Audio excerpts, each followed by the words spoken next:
ലോക്സഭാ തെരഞ്ഞെടുപ്പിൽ രാമക്ഷേത്രം പ്രചരണ ആയുധമാക്കാൻ BJP തീരുമാനിച്ചു എന്നാണ് വാർത്ത വരുന്നത്. പുതിയ വോട്ടർമാരെ ടാർഗറ്റ് ചെയ്താണ് BJPയുടെ തീരുമാനം.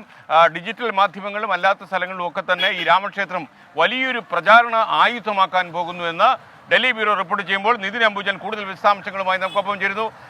Nitin Ambujan, good morning.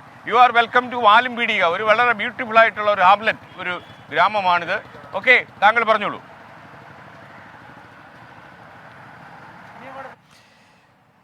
എസ്കെൻ, 2024 ലോക്സഭാ തെരഞ്ഞെടുപ്പിൽ അയോധ്യയിലെ രാമക്ഷേത്രം തന്നെയാണ് BJP മുന്നോട്ട് വയ്ക്കുന്ന ഏറ്റവും പ്രധാനപ്പെട്ട തെരഞ്ഞെടുപ്പ് വിഷയം. നമുക്കറിയാം, അതായത് 2019 ലോക്സഭാ തെരഞ്ഞെടുപ്പിൽ BJPക്ക് 37% വോട്ട് വിഹിതമാണ് ഉണ്ടായതെങ്കിൽ അത് 2024 എത്തുമ്പോൾ 50% ഉയർത്തണമെന്നാണ് BJP ലക്ഷ്യം വയ്ക്കുന്നത്. അതോടൊപ്പം തന്നെ അയോധ്യ രാമക്ഷേത്രത്തിലെ പ്രതിഷ്ഠാ ദിനം അത് പരമാവധി ആളുകളിൽ എത്തിക്കാനും അത് ചർച്ചയാക്കാനും BJP തീരുമാനിച്ചിട്ടുണ്ട്. ഇതിന്റെ ഭാഗമായി തന്നെ സംയുക്തമായിട്ടുള്ളൊരു മാസ്റ്റർ പ്ലാൻ BJP തയ്യാറാക്കിയിട്ടുണ്ട്. കഴിഞ്ഞ 2 ദിവസമായി തന്നെ ഡൽഹിയിൽ BJP ദേശീയ ഭാരവാഹികളുടെയും കൂടെ സംസ്ഥാന അധ്യക്ഷന്മാരുടെയും യോഗം ചേരുകയായിരുന്നു. യോഗത്തിലാണ് നേതാക്കളുടെ അടക്കം ഇത്തരമൊരു നിർദ്ദേശം മുന്നോട്ട് വെച്ചത്. കൂടാതെ ഈ പരമാവധി വോട്ടർമാരെ ലക്ഷ്യം വെക്കുക, അതോടൊപ്പം തന്നെ അയോധ്യ രാമക്ഷേത്രം പരമാവധി ചർച്ചയായിക്കൊണ്ട് 2024 ഒരു പ്രധാനപ്പെട്ട രാഷ്ട്രീയ വിഷയമായി തന്നെ ഉയർത്താനാണ് BJP തീരുമാനിച്ചിരിക്കുന്നത്. സമൂഹ മാധ്യമങ്ങളടക്കം ചർച്ച ചെയ്യണമെന്നും നിർദ്ദേശിച്ചിട്ടുണ്ട്.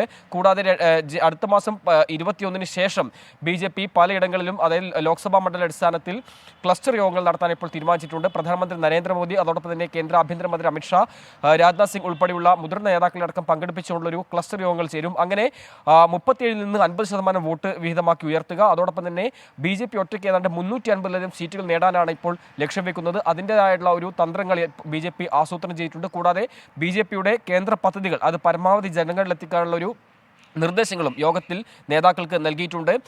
എന്തായാലും ശക്തമായ ഒരു പ്രചരണമായി മുന്നോട്ട് പോകുമ്പോൾ അയോധ്യ രാമക്ഷേത്രം തന്നെയാണ് അതിലേറ്റവും പ്രധാനപ്പെട്ട രാഷ്ട്രീയ വിഷയമെന്ന് BJP ഇപ്പോൾ പറഞ്ഞിരിക്കുകയാണ്. മാത്രമല്ല, ഇതിനകം തന്നെ BJP നേതാക്കളെ അടക്കം ഇതിൽ ക്ഷണിച്ചിട്ടുണ്ട്. 24 അഞ്ചിന്റെ വജ്രത്തിളക്കം.